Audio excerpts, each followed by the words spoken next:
Ok, bonjour tout le monde. Aujourd'hui, iOS 16, immobilisation corporelle. Euh, les immobilisations corporelles sont un compte, sont assez importants parce que dans la majorité des cas, ce compte va faire partie en grande majorité des actifs d'une compagnie.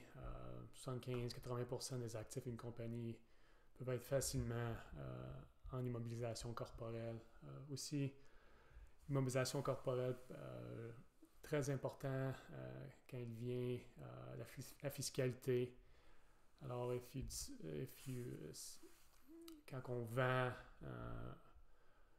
ou dispose d'une immobilisation corporelle, il y a des implications avec la fiscalité. Alors, c'est un compte qui est très important. C'est aussi un compte qui peut facilement devenir compliqué. Alors pour moi, dans ces situations-là, c'est tellement important d'avoir une bonne base, une base qui est solide. Euh, puis quand on vient à l'information financière, pour moi, c'est toujours les 5 mêmes euh, concepts qu'il faut savoir du bout des doigts.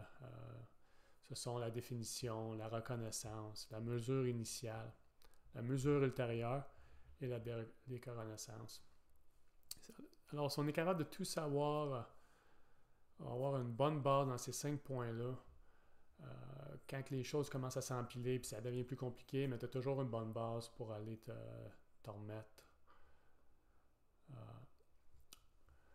si on commence avec la définition, immobilisation corporelle, il y a deux points très importants. Le premier, c'est une immobilisation corporelle, c'est détenu pour être utilisé dans la production de biens ou pour la prestation de services.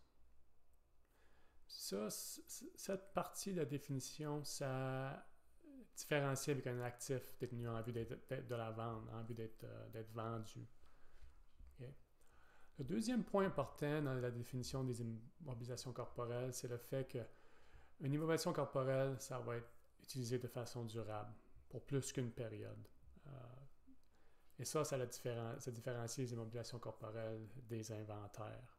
Alors, 2 points à savoir. Si on se demande si c'est une immobilisation corporelle ou c'est un inventaire, on a 2 points ici qui sont très, très importants. Point numéro 2, c'est la reconnaissance. Quand est-ce qu'on va reconnaître un actif d'immobilisation corporelle? Encore ici, il y a 2 points importants. Le premier point, c'est que les actifs en immobilisation corporelle sont reconnus lorsque c'est assuré qu'on va profiter des bénéfices économiques rattachés aux actifs, aux articles ou aux actifs. Second point, c'est que les coûts peuvent être mesurés de façon fiable. On va savoir comment ça va coûter. Alors encore là, si on se demande si ça devrait être reconnu ou pas, ou quand ça devrait être reconnu, on a encore 2 points ici qui sont très importants. Puis si on sait ces 2 points-là, alors on peut facilement s'orienter. Le troisième point, c'est la mesure initiale. C'est quoi le coût? C'est quoi le coût qu'on va enregistrer dans nos livres, dans nos registres? Pour moi encore, là, il y a 3 points importants. Premièrement, ça va être le montant de l'acquisition. Okay? Qu'est-ce qui est sur le reçu? Plus des droits d'importation, moins des rabais et moins des taxes non remboursables. Pour moi, ça ici, c'est une équation qui est assez facile. C'est une équation qui couvre la plupart des problèmes quand ça vient à CPA ou even dans le monde des affaires. Montant d'acquisition, plus les droits d'importation, moins les rabais, moins les taxes non remboursables. TPS, taxes provinciales, ces taxes-là, c'est remboursable. Non, elles ne sont pas non remboursables. Juste en à côté. Le deuxième point qui est important, c'est on va aussi inclure les frais qui sont directement rattachés à l'article ou à l'actif. Préparation du site, des frais de livraison, des frais financiers pour financer l'acquisition. Alors, ces frais-là, il faut qu'on soit aussi en une position de les inclure dans le coût. Et finalement, il y a les coûts de mise hors service. On voit ça souvent dans les opérations minières, les opérations de pétrole. Et ça va venir aussi à jouer un rôle. Alors, trois points ici pour avoir un coût à enregistrer dans nos livres. La mesure ultérieure. Okay, la mesure ultérieure, on veut prendre le modèle de coût. Le modèle de coût, c'est celui qui est le plus utilisé. On veut connaître ce modèle-là par cœur. On veut être confortable avec ce modèle-là. Le modèle de coût, comment ça se définit, c'est que les actifs d'immobilisation corporelle sont subséquemment mesurés à leur coût, moins l'amortissement cumulé et moins la perte de valeur cumulée. Okay? So, moins l'amortissement cumulé et moins la perte de valeur cumulée. Alors, on a deux choses à jouer avec, l'amortissement accumulé et la perte de valeur cumulée. Quand ça vient à l'amortissement cumulé, il y a vraiment deux techniques qu'il faut savoir.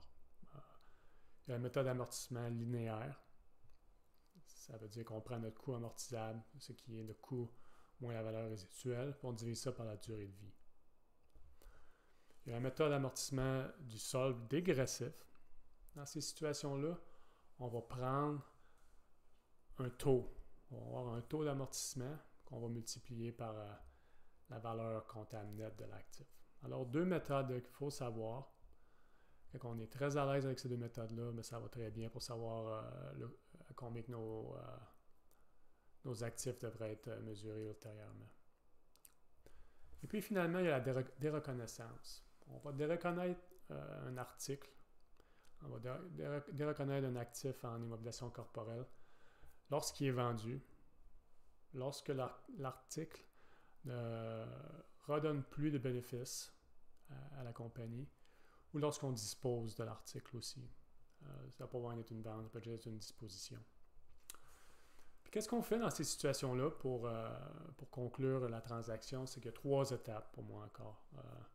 Si on sait ces trois étapes-là, mais c'est facile de s'orienter lorsqu'on fait nos entrées dans le journal. Premièrement, on va enregistrer le coût reçu. Okay? S'il y a un montant, alors si on vend, ça va être débité. Après ça, l'actif et l'amortissement accumulé doivent être retirés des livres. Alors, on va renverser, on va retracer ces entrées-là pour les renverser. Et puis finalement, s'il y a une différence,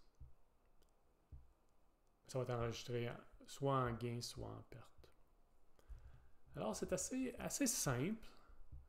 Pour moi encore, comme je disais, les immobilisations corporelles, ça peut devenir compliqué très rapidement. Et c'est pour ça qu'il faut avoir une bonne base. C'est 5 points.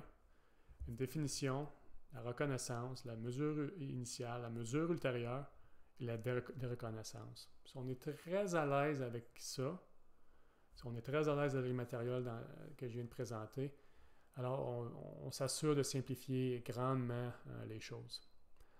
On va se revoir bientôt avec je vais avoir un problème pour vous. On va faire un problème ensemble pour essayer d'illustrer les concepts présentés dans cette vidéo. Merci beaucoup.